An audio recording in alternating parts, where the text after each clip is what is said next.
En effet, c'est même à nous, Serge, que revient le mot de la fin de cette victoire 3-0 du HC Ajoie. Sentiment partagé de cette domination que les hommes de Garichian ont réussi à concrétiser pour engranger 3 nouveaux points. Oui, victoire méritée pour Ajoie ce soir. Ils ont joué un fort match. Ils se sont montrés menaçants en plusieurs occasions. Et puis, comme j'ai dit auparavant, c'est une victoire méritée. Et finalement, un match comme ça, plaisant, vraiment rythmé, ça ne tient pas à grand-chose. Viège a eu des arguments en début de rencontre, on reverra après. Et s'ils avaient ouvert le score, l'histoire est toujours différente. C'est plus facile de le dire au coup de sifflet final, mais on a assisté à un match plus serré que peut-être le laisse penser le score. Oui, bien sûr. Disons que Viège n'a pas su briser la glace, justement, en marquant un but. Tout le long, ils ont couru derrière leur premier but et puis ça a compliqué la tâche. On a vu que plus que le match avançait, plus que ça venait difficile pour eux de concrétiser leur action. Et puis, ça facilitait la tâche sur la fin de rencontre à Ajoie. Mine de rien, Ajoie se replace avec ses 3 points, revient dans le quatuor de tête. C'est vraiment très serré entre vous, leader, et Viège désormais 4e. Oui, disons qu'il y a beaucoup d'équipes qui cognent à la porte, comme on dit. Le classement est très serré. Disons qu'on est plus ou moins aux alentours de 15 matchs de jouer pour toutes les équipes. Alors, il reste encore passablement de matchs. Alors, la fin de saison va être très intéressante. On attend l'arrivée notamment de Vincent Leschon qui doit venir s'il n'a pas oublié dans notre studio d'après-match. Mais Serge, je vous propose déjà de commencer un petit peu de résumer ce qu'il s'est passé ce soir ici à la patinoire du Voibeux entre Ajoie et Viège pour ce deuxième duel de la saison entre les deux équipes. Ajoie avait gagné le premier au Valais 4-1 et pourtant la première occasion très nette de cette rencontre est celle de la 18e minute de jeu avec un joueur valaisan complètement seul. Superbe tir, mais c'est le poteau qui vient à la rescousse du gardien Joulot. Oui, comme j'ai mentionné auparavant, disons que Viège n'a jamais été en mesure justement de briser cette fameuse glace pour ouvrir son compteur. Et puis, c'est les genres d'occasions justement qu'il faut concrétiser si on veut venir remporter la victoire ici à Ajoie. On a Vincent Leschon qui arrive, on l'accueille volontiers dans notre studio. On va le faire un petit peu courir pour cette fin de rencontre. Voilà Vincent, le micro est là, content de la prestation de votre équipe ce soir. Oui, bien sûr, je pense que c'était un match de reprise pour nous après 12 jours de pause. Mais je crois que l'équipe a fait un grand match. Je pense que depuis le premier chiffre jusqu'au dernier, on a senti une équipe qui était concernée. Et puis, c'est vrai que ça fait plaisir de gagner, surtout contre Viège, une équipe qui était tout près au niveau du classement.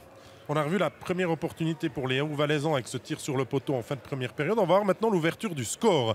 Elle est signée Mathias Yogi, un joueur qui vient de National League en Swiss League et qui performe plutôt bien quand il n'est pas blessé. Vous nous le direz, Vincent, avec cette ouverture du score. Mais un très bon travail aussi d'un système préparé sur l'engagement. Oui, exactement. Comme a dit Serge, je crois qu'Arnaud a fait un excellent travail. Il a gagné la boulie. Et puis c'est vrai qu'il y a un démarquage intelligent de Mathias. Et c'est vrai qu'il fallait la mettre au fond et c'est ce qu'il a fait. Serge, le but là, on l'entraîne, on le prépare. On est content quand on est entraîneur que ça puisse passer.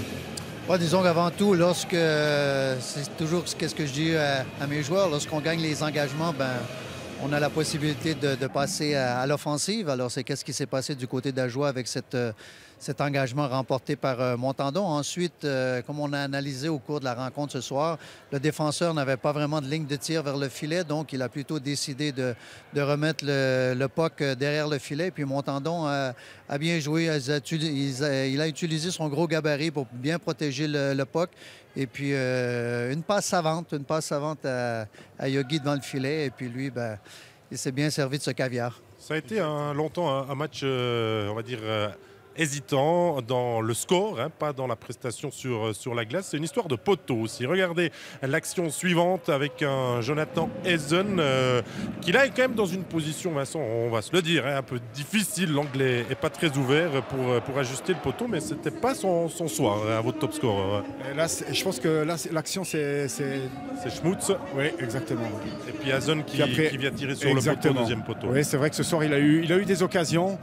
Mais c'est vrai que peut-être que ce soir, il avait un peu la pression aussi de recommencer après 12 jours de pause. Mais c'est vrai que c'est un joueur qui est intéressant pour nous. C'est vrai qu'il travaille fort. Et puis c'est vrai que des occasions comme ça, normalement, il ne les rate pas. On passe à la 50e minute de jeu. Ça, c'est peut-être le tournant de cette fin de rencontre puisque Viège va se créer un revirement avec un joueur qui va être seul face à Joël Eby. Et là, c'est l'arrêt du gardien qui fait peut-être la décision dans l'histoire de cette rencontre, Serge. Oui, je pense que quand on est entraîneur et puis on voit le gardien justement faire des arrêts comme ça, on fait pouf! On est content que le puck ne soit pas rentré, mais justement, si on vient à l'action, c'est un puck perdu par Ajoie à l'entrée du territoire offensif. Et puis, bien entendu, le joueur viégeois s'est faufilé derrière les défenseurs d'Ajoie. La passe est bien arrivée. Une belle passe de la part du côté de Viège. Et puis, ça a pris un arrêt clé du gardien d'Ajoie, Eby, pour pouvoir garder le score intact. Ça, c'est une belle satisfaction quand on aligne Eby, qui a moins joué cette saison, de le voir performer comme ça et de blanchir ce soir. C'est vrai qu'on est très content pour Joël parce que c'est vrai qu'il a beaucoup travaillé, comme tout le monde, hein, comme tous les joueurs pendant cette pause. Et je suis très, très heureux, très fier pour lui d'avoir fait une rencontre comme ce soir et puis un shutout. Après l'arrêt clé, eh bien c'est le 2-0 qui tombe derrière et Ajoie va pouvoir s'appuyer sur son jeu de puissance pour doubler la mise. Les étrangers qui sont à la préparation de cette action et Howard, Vincent qui termine le travail magnifiquement bien. Ça, c'est la qualité de votre capitaine aussi qui sent les coups pour venir chercher ce genre de puck là dans le slot. Et ça s'appelle un leader, c'est un joueur clé qui arrive à marquer dans des moments importants. Et je pense que c'était important qu'il coupe sa canne un tout petit peu plus petite. Et puis c'est pour cette raison qu'il a pu marquer ce soir. Voilà, un petit secret de vestiaire. Ça fait la différence, Serge, alors. Apparemment, il a pris la bonne mesure sur la dernière action. Il y a encore une histoire parce qu'à 2-0, le match n'était pas encore complètement gagné pour Ajoie. Il y a cette action complètement folle que les arbitres sont allés revoir à la vidéo. On va vous la remontrer avec plusieurs ralentis, hein, j'imagine, parce qu'il les faudra bien pour comprendre ce qu'il s'est passé. Où retombe le puck. Regardez, Vincent, là, c'est limite. On avait même joué 3 minutes après sans arrêt de jeu. On aurait dû remonter dans le temps pour revenir si le but avait été validé. Mais finalement, vous restez avec ce 2-0 en avance. Exactement. Puis en plus, on a eu une occasion juste après, mais c'est vrai que là, on a eu chaud, comme on peut dire, parce que le puck, il a juste glissé sur la ligne, il a longé la ligne, et puis Giacomo a juste pu toucher à la fin. Mais ça, c'est aussi là, un peu la chance. C'était un match indécis, mais je pense que c'est quand même la meilleure équipe qui a gagné ce soir. C'est peut-être la meilleure équipe qui a gagné, ça, Serge, vous nous l'avez déjà dit, mais Viège fait quand même preuve de pas beaucoup de réussite dans son geste final entre le poteau et cette action-là. Il méritait peut-être au moins un but. Oui, disons qu'ils ont créé quelques bonnes occasions. Je pense que les 10 premières minutes ont sûrement été les meilleures du côté de Viège ce soir. Ensuite, on a vu la majorité du temps plutôt Ajoie se créer des meilleures occasions. Ils sont bien rentrés dans le match. Si Viège avait marqué un but dans les 10 premières minutes, le visage du match aurait été différent. Mais ensuite, Ajoie a pris le large et c'est devenu très difficile pour Viège de recoller au score. Il y aura même le 3-0 final dans la cage vide, marqué par Mathias Yogi. 5 buts en 7 matchs. Il n'a pas beaucoup joué encore pour vos couleurs, Vincent, mais c'est un bon buteur. Hein. Oui, c'est vrai que Mathias, c'est un joueur qui est important chez nous, hein, par rapport à son physique, par rapport à son tir. Et c'est vrai que ça fait plaisir aussi pour lui parce qu'il a loupé quand même pas mal de matchs cette saison, en tout cas début de saison. Et je suis très content pour lui. Et ça continue contre Viège pour vous, ça fait 9 à la suite maintenant. C'est une belle série. Hein. Oui, c'est vrai. Puis pour dire que cette année, c'est vrai que Viège, ils ont une belle équipe. Ils ont une équipe qui travaille fort pendant les 60 minutes. Et puis c'est vrai que pour nous, c'était important de gagner ce soir, vu la semaine qu'on a. Puisqu'on a un match assez important vendredi aussi. Donc contre qui, je ne sais plus, moi. Je crois que Serge peut dire que ça sera chaud vendredi. Mais avant de vous parler de ce qui arrive ces prochains jours, regardez le classement avec la victoire du HC Ajoie qui resserre encore plus les équipes devant, Chaux-de-Fonds, Langenthal, Ajoie et Viège qui sont vraiment dans un mouchoir de poche. Holton n'est pas très loin. Cloton un peu distancé, mais Serge, avec les derniers mouvements du club zurichois, les transferts, on voit peut-être encore Cloton jouer devant? Oui, bien sûr. Disons que Cloton, je le disais en début de saison, c'est un digne remplaçant de Rapperswil. Ils ont connu un mauvais départ, sûrement dû à... On devait digérer la relégation justement de la National League pour la Swiss League. Ensuite, dernièrement, on a commencé à faire certaines opérations de marché. On est allé chercher des nouveaux étrangers. On a fait confiance à un autre gardien de but.